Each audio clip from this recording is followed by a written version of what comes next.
at 1:15, so in about 15 minutes from now. But Cease, we were talking earlier about Mel Kiper Jr. and his conversation with Andrew Mason. Andrew asked him, hey, Amari and Hampton, cool to just chill at 20 and the Broncos can grab him? Would they have to move up? And then Mel answered that question, went into what if he's not there? Would they be interested in a Teteroa McMillan? I keep screwing up that name. And we heard from Kiper earlier saying, yeah, it's a possibility that they would have to move up and that Hampton would not be on the board at all. Yeah. And then you and I kicked around the idea of like, hey, is it right move to have McMillan or move back? You have the Pittsburgh Steelers and the Cleveland Browns possibly battling for the services of Shedeur Sanders. Maybe you can add a pick or two in this draft or one next year, still land a pretty dang solid running back and add draft capital. Yeah, and add the draft capital that you need. If you are the Denver Broncos, perhaps that's the best strategy. It just depends on how much you have Hampton rated over the other guys. Because there is Ashton Genty, number one for everybody. Yep. Then Hampton is number two for a lot of people. He's not number two for everybody.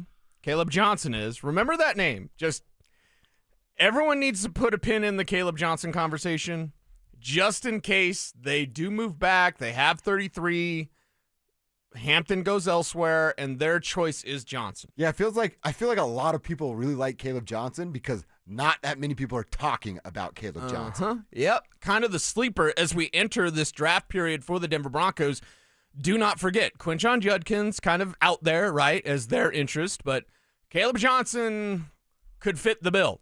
He could be the number one running back for the Denver Broncos, and he could be what Sean Payton wants at that position. So it depends on their rankings, and I'm here to tell you this. The Broncos will start their mock drafts. They've already started the process of putting together their mock drafts, right? Because they'll look at mock drafts. A great resource for everybody is NFL Mock Draft Database.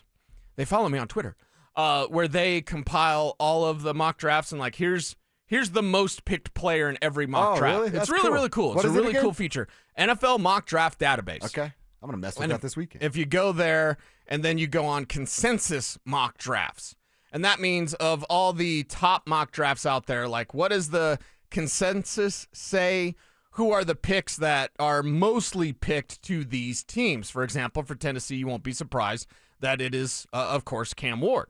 But what about for the Denver Broncos, right? Like what is their best pick as chosen by a lot of people out there? Well, it's Amari and Hampton with a 37% popularity rate. Wow. Hampton will be the pick. Maybe Loveland not as much, right? Maybe Loveland not as much. If Hampton was on the board with Colston Loveland, it might be the choice of Hampton. I would agree with that choice, and that just might be their choice. There are people in this league, and the Broncos, as they assemble their mock drafts, here's what they're going to do. They're going to be like, Hampton's not going to be, and then this draft, he's not going to be there. Let me tell you, it's Jerry Jones, and he's officially he's out of his mind. You never know. Yeah. But as of right now, the Cowboys' pick seems to be Matthew Golden.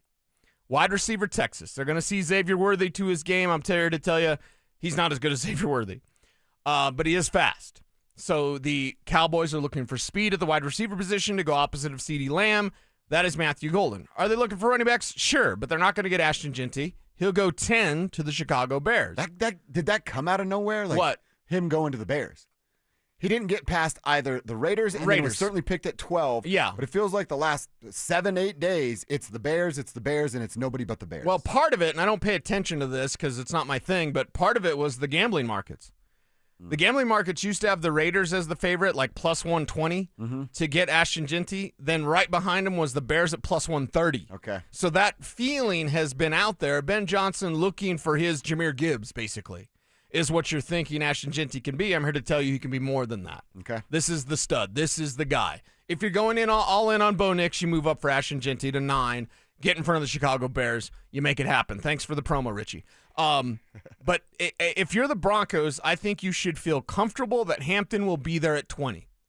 Maybe their intel is different, and it's funny that teams do this where they start like trying to pick and then what's this guy saying? What's this guy saying? And they try to decipher anything. It's a war of information right now. It is the lying season, but it's also the information season.